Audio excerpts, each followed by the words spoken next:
माझं सोलापूर न्यूजमध्ये आपल्या सगळ्यांचं स्वागत.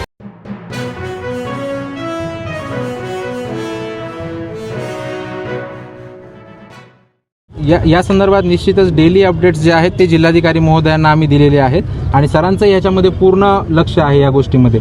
मंत्रालय स्तरावर आत्तासुद्धा आपल्यातर्फे जे म्हणतात की पॅकेज आम्हाला काही देता येईल का याच्यामधून, तर तीही बाब आम्ही मंत्रालय स्तरावर या 1-2 दिवसांमध्येच कलेक्टर साहेबांच्या साखर आयुक्त कार्यालय जे आहे त्यांच्या आणि कलेक्टर साहेबांच्या जॉईंट यांनी पाठवून देऊ ती सुद्धा गोष्ट. दुसरं आपलं जे म्हणताय आपण की मंत्रालय स्तरावर बैठक लावा, तर आपले जे प्रतिनिधी असतील काही जण तर तीही बैठक जिल्हाधिकारी महोदय स्वतः त्याचा फॉलोअप घेतील आणि मंत्रालय स्तरावर त्याची बैठक लावतील जर तुमची तशी मागणी आहे तर.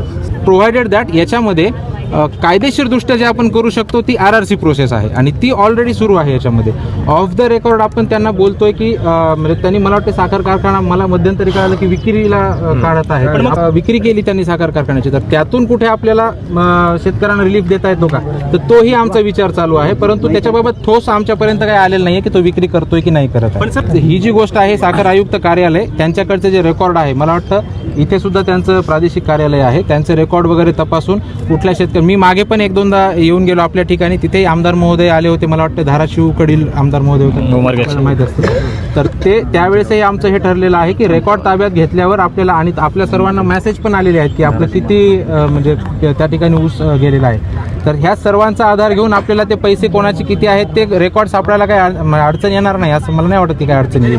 सो ही प्रोसेस आपली कायदेशीरदृष्ट्या मी आपल्याला माझं काम आहे सांगणं, ती प्रोसेस ऑलरेडी सुरू आहे. सेकंड नोटीसचा आपण सध्या आता मुदतीमध्ये आहोत.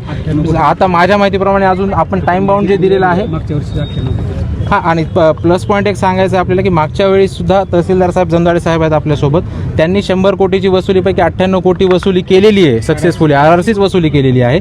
त्याच्यामुळे आता आपण टाइम बाउंड पिरियडमध्ये आहोत. सध्या आमची वसुलीचं काम या ठिकाणी चालू आहे, हे एकदा आपल्या माध्यमातून सांगतोय. प्लस या शेतकरी बांधवांना लवकरात लवकर रिलीफ देता येईल का यासाठी जिल्हाधिकारी महोदयांनीच मदत म्हणून ऑफ द रेकॉर्डही काही करता येईल का, समक्ष आपले काही प्रतिनिधी आले होते सरांकडे, त्यावेळेसही सरांनी सांगितले, त्यामुळे तीही कार्यवाही सुरू आहे. सो आता एक माझं एक फक्त आवाहन आहे आपल्या माध्यमातून सर्व शेतकरी बांधवांना की महसूल प्रशासन म्हणून तहसीलदार साहेब असतील, कलेक्टर साहेब असतील, मी असेल, तहसीलदार साहेब तर आपल्या डेली जवळपास संपर्कामध्ये आहेत. दररोज आपल्याला प्रोसेसचं कुठपर्यंत आलं आहे, नोटीस कुठपर्यंत म्हणजे बजावणी झाली, सेकंड नोटीस आहे, पुढची प्रोसेस काय आहे, हे सर्व आपल्याला सांगत आहेत. त्याचप्रमाणे जिल्हाधिकारी महोदयांनी आपल्याला आश्वासन दिलेलं आहे की ऑफ द रेकॉर्ड काही मदत करता येईल का, या कायदेशीर ज्या आपल्या प्रोसेस आहेत त्या व्यतिरिक्त काही करता येईल का, तेही सुद्धा प्रोसेस चालू आहे आणि त्याच्याबद्दल जे काही आता पुढच्या घडामोडी होतील त्या आपल्याला नंतर आम्ही ब्रीफ करू. साधारणपणे नोटीसचा शेवटचा मला वाटते 1.5 महिन्याची आपण हे दिलेली आहे, स्टिप्युलेटेड टाइम दिलेला आहे, ज्याच्यामध्ये आपण त्यांना 6 नोटीस देणार आहोत.